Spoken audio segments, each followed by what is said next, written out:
The problem is Einstein ने तो अपनी बात कर दी, आइंस्टाइन ने कह दिया पार्टिकुलर नेचर है, और आइंस्टाइन प्रूफ भी हो गया सही, मतलब आइंस्टाइन की बात प्रूव हो गई है, आइंस्टाइन ने बता दिया भाई पार्टिकुलर नेचर है, वेव पार्टिकल टाइप तो है। लेकिन मसला अभी भी ये था कि भाई अगर हम अभी भी चाहे लाइट की डायफ्रैक्शन करना चाहे, तो आइंस्टाइन की वेव पार्टिकल थ्योरी की बात ऐसा तो नहीं होना डायफ्रैक्शन खत्म हो गई, अभी भी डायफ्रैक्शन करंट होने को मिलती है, अभी भी इंटरफेरेंस होती है। तो मतलब क्या आइंस्टाइन ने जो बात करी वो वो कहां से आ गई, मतलब वे हमें अभी भी हम वेव्स को प्रूव कर सकते हैं, अगर लाइट वेव्स नहीं होती तो डायफ्रैक्शन इंटरफेरेंस नहीं करके दिखा दी। मसला क्या है, अभी भी लाइट डायफ्रैक्शन भी करती है, इंटरफेरेंस भी करती है, and then there is some a problem कि लाइट जो है वो पार्टिकुलर नेचर भी दिखा रही है। ये कहानी हो गई बड़ी अजीब। तो इस पे हमने जो है वो एक टर्म प्रपोज किया we called light to have light has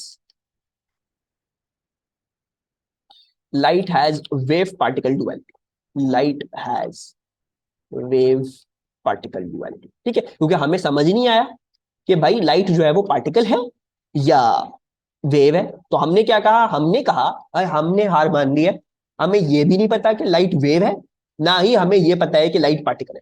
लेकिन मसला लाइट का जो है वो एक मसला बड़ा पेचीदा सा मसला आ गया। कभी कभी देखो लाइट को तो वेव की तरह बिहेव करती है, और कभी कभी लाइट को देखो तो पार्टिकल की तरह बिहेव करती है। तो ये जरा मसला आता, ठीक है, और क्वांटम फिजिक्स यही है। ठीक है, आइंस्टाइन समझता था कि ऐसी कोई बात नहीं होनी चाहिए थी, कि Einstein use the words, Einstein ने बोला था God does not play dice with his creation. Einstein use this, ऐसे अल्फाज उसने इस्तेमाल किए थे। यानी आइंस्टाइन ये कहना चाह रहा था, अब उसने क्वांटम फिजिक्स मतलब उसने उसकी वो रखी, उसने उसकी बुनियाद रखी, आइंस्टाइन ने सारी पार्टिकल थ्योरी प्रूव करी। ठीक है, मसला क्या हुआ, अब आइंस्टाइन के पास थी उसकी रिलेटिविटी, रिलेटिविटी पूरी अलग कहानी थी। ठीक है, अब क्वांटम फिजिक्स आ गई बीच में, दरार बन के आ गई। क्वांटम फिजिक्स कह रही है कि एक पार्टिकल जो आप पहले समझते थे वेव की तरह, अब आप एक चीज को समझते हैं वेव की तरह, वो पार्टिकल की तरह बिहेव करती है, कभी कभी करती है पार्टिकल की तरह, कभी कभी वेव की तरह करती है। ठीक है, तो इधर से ये सूरत हाल, अब क्वांटम फिजिक्स जो थे वो तो अब उन्होंने क्या कहा, उन्होंने कहा हमने हार मान ली, पार्टिकल वो जब चाहता है वेव की तरह बिहेव करता है, वो जब चाहता है पार्टिकल की तरह बिहेव करता है। तो आइंस्टाइन साहब को इस बात में गुस्सा आ गया, बहुत सारी और भी चीजें हुई थी, और उन्होंने क्वांटम फिजिक्स से को अपने आप से दूर कर दिया। उन्होंने कहा God does not play dice with his creation, मतलब ये नहीं है कि कोई डाइस रोल करके कभी वेव की तरह बिहेव कर रहा है, कभी पार्टिकल की तरह, मतलब प्रॉपर तरीके से बनाई गई है दुनिया, ऐसा नहीं हो सकता एक चीज जो है वो कभी कुछ चाह रही है कभी कुछ चाह रही है। ठीक है, तो आइंस्टाइन ने ऐसे लफ्ज इस्तेमाल किए थे, और मसला क्या था, आइंस्टाइन का सबसे बड़ा डाउनफॉल ये था, उसकी रिलेटिविटी को क्वांटम फिजिक्स खा गई है। The quantum physics is for अभी के लिए हमारे लिए सबसे बेस्ट तरीका है चीजों को सॉल्व करने का, चीजों को देखने का, क्योंकि वो over a larger domain than Einstein relativity spread करती है।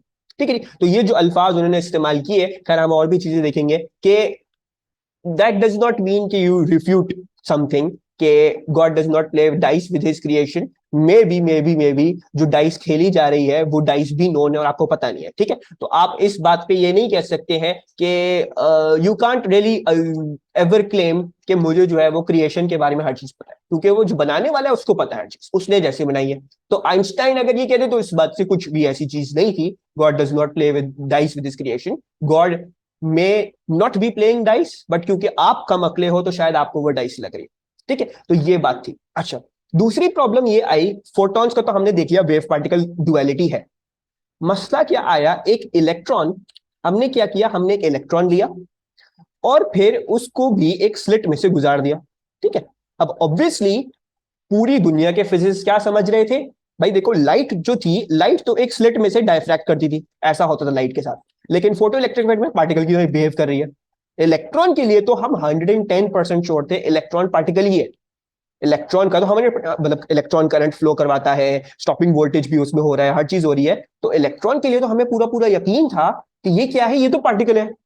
मसला क्या आया, जब इलेक्ट्रॉन को एक स्लिट में से भेजा, एक छोटी सी स्लिट में से भेजा, तो मालूम यह हुआ कि इलेक्ट्रॉन भी डायफ्रैक्ट कर दिया। ठीक है जी, and you can search this on the internet, मैं आप लोगों को दिखा भी देता हूं कि जब इलेक्ट्रॉन को एक स्लिट में से भेजा तो you saw this amazing pattern. ठीक है जी, मतलब let's just copy paste this diagram. तो बहुत बुरी कहानी हो गई उस वक्त कि इलेक्ट्रॉन भी डायफ्रैक्ट कर गया। मतलब ये जो कहानी होनी चाहिए थी वो इलेक्ट्रॉन के साथ नहीं होनी चाहिए थी। अब और धचका लग गया। तब हम ये भी हम मानने को तैयार नहीं थे कि इलेक्ट्रॉन भी पार्टिकल है या वेव है। तब इलेक्ट्रॉन भी वेव की तरह बिहेव करना शुरू कर दिया। तो अब ये बहुत बड़ा मसला आ गया और अब क्वांटम फिजिक्स आहिस्ता आहिस्ता सही प्रूव होना शुरू हो गई कि जो वेव पार्टिकल डुअलिटी हम कह रहे हैं, वेव पार्टिकल डुअलिटी हम कह रहे हैं, ये छोटे छोटे जो भी पार्टिकल है, इलेक्ट्रॉन है, न्यूट्रिनोज है, और भी बहुत सारी जो छोटी छोटी चीजें हैं, ठीक है, छोटे छोटे एटम्स और फोटॉन्स और ऐसी चीजें ना, इनके साथ ये मसला है। कभी कभी देखो वेव की तरह बिहेव करती है। इलेक्ट्रॉन को जिंदगी में किसी ने नहीं सोचा डायफ्रैक्ट करेगा, इलेक्ट्रॉन भी डायफ्रैक्ट कर दिया। और फोटोन का जिंदगी में किसी ने सोचा था वेव पार्टिकल की तरह वेव करेगा, लेकिन वो फोटो इलेक्ट्रिक इफेक्ट करके दिखाया। तो हमारा उस वक्त तक पूरी तरीके से दिमाग घूम चुका था। ठीक है जी। अब आए एक बहुत अच्छे हमारे साइंटिस्ट जिन्होंने इसको पूरी तरीके से यूनिफाई किया। ठीक है, उससे पहले मुझे जो है वो कुछ चीजें रिकॉल करवानी है। और वो क्या है? Energy of a photon. Energy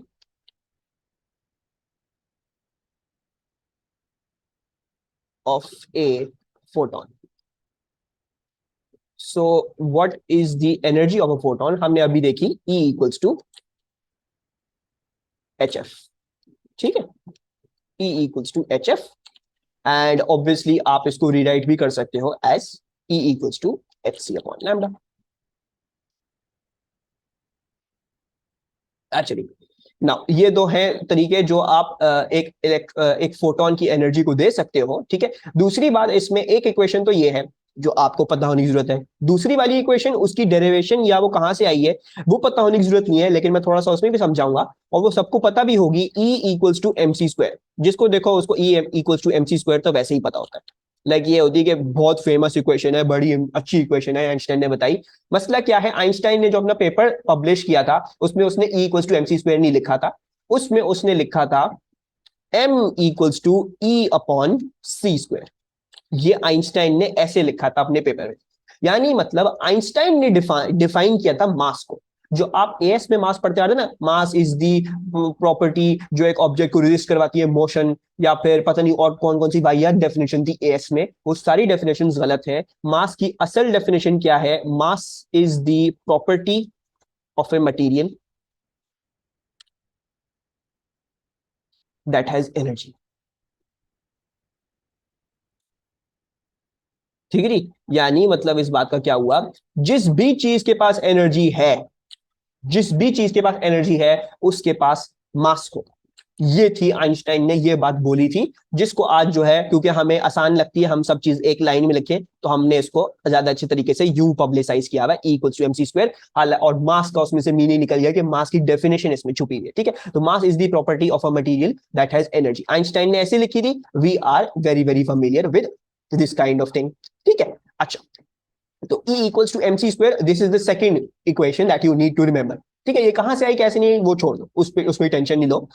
दूसरी बात क्या है कि अगर क्लोजली देखोगे, ठीक है, ये मैं जो हूं वो एक यहीं पे थोड़ी छोटी सी डेरिवेशन करके दिखा रहा हूं, डेरिवेशन करके दिखा रहा हूं। आपको क्या पता है मोमेंटम क्या था? मास इनटू वेलोसिटी था, ऐसा ही था। Momentum was mass into velocity. तो अगर जो है मैं क्या करूं, एक सी को उठा के इधर डिवाइड कर दूं, यानी E ओवर सी बना दूं, E ओवर सी, तो वो क्या आना चाहिए? वो mc के बराबर आना चाहिए। अब mc क्या हो गया? Mass into speed of the photon. So basically E upon C किसके बराबर आ गया? मोमेंटम के बराबर आ गया, right? E upon C shall equal to a momentum. और क्या कर सकते हैं हम ऑब्वियसली इधर से इसको बीसी छोड़ दें। ठीक है, सो ये चीज भी आप लोगों ने क्या रखनी है, अपने दिमाग में रखनी है। Momentum of a photon can be given through E over C. सही है जी। एनी प्रॉब्लम स्टिल हियर अभी तक जो डिस्कशन करी? ओके जी। और अब आ जाते हैं जो ये light has wave particle duality, electron has wave particle duality, small atom has wave particle duality. मतलब जो जो चीजें क्वांटम स्केल पे हैं, छोटे से स्केल पे हैं, उन सबके पास ये चीजें क्यों आ रही हैं, इस चीज को आके एक्सप्लेन किया है किसने? डिब्रॉयल ने। ठीक है जी। अब इनका नाम डिब्रॉयल है, लिखते जो है वो डिब्रोगली है।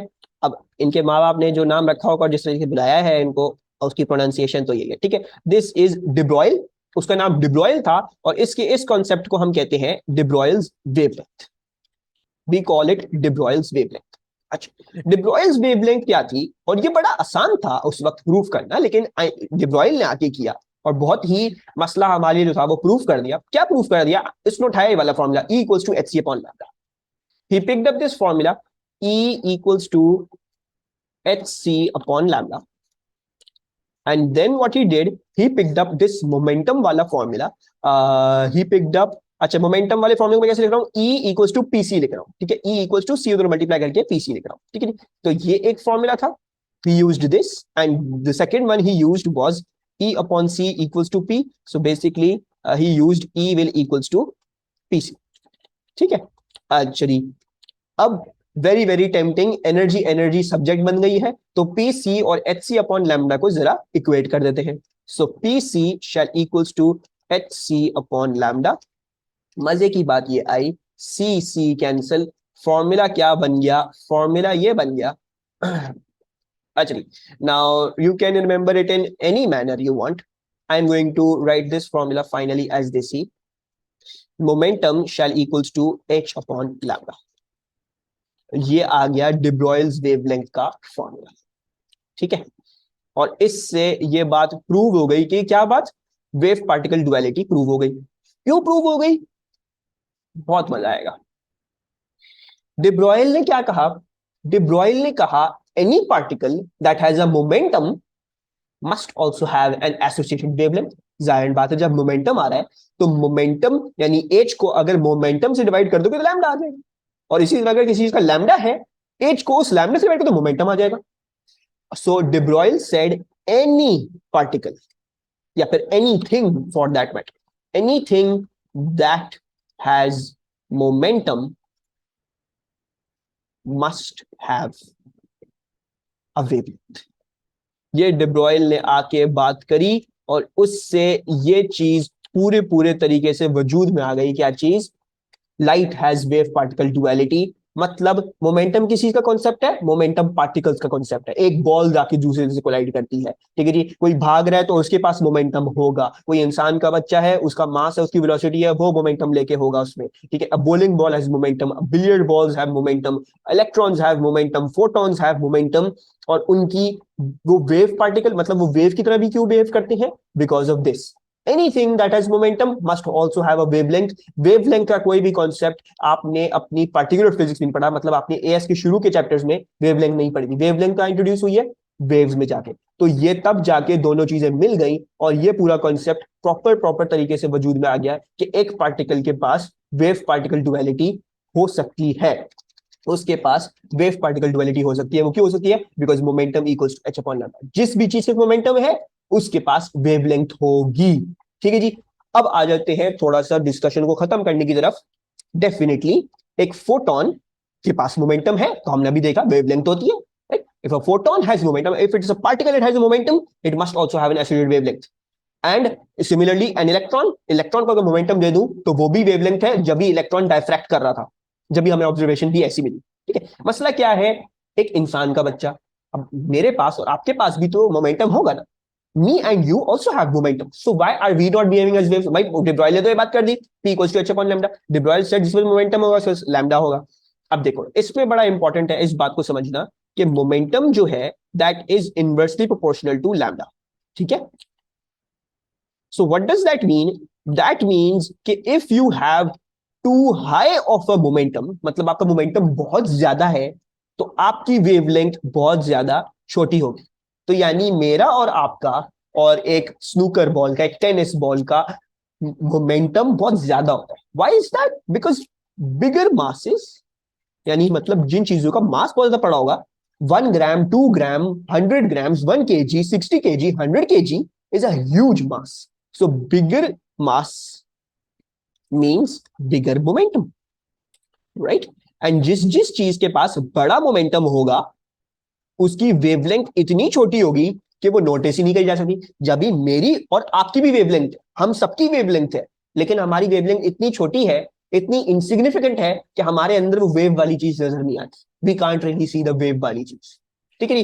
लेकिन लेकिन लेकिन चूंकि चूंकि चूंकि फोटॉन्स, इलेक्ट्रॉन्स, ये सारी क्वांटम पार्टिकल्स बहुत ज्यादा छोटे होते हैं, तो इनका मास कम होने की वजह से इनका मोमेंटम छोटा आता है, और जब इनका मोमेंटम छोटा आता है तो इनका वेवलेंथ इतनी बड़ी आती है which you can see, which you can experience. तो एक फोटोन विजिबल लाइट में दे सकता है, पूरे इलेक्ट्रोमैग्नेटिक स्पेक्ट्रम में it can give you a lambda.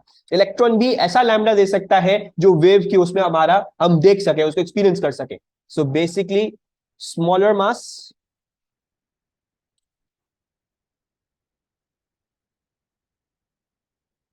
That mean smaller mass, so smaller momentum.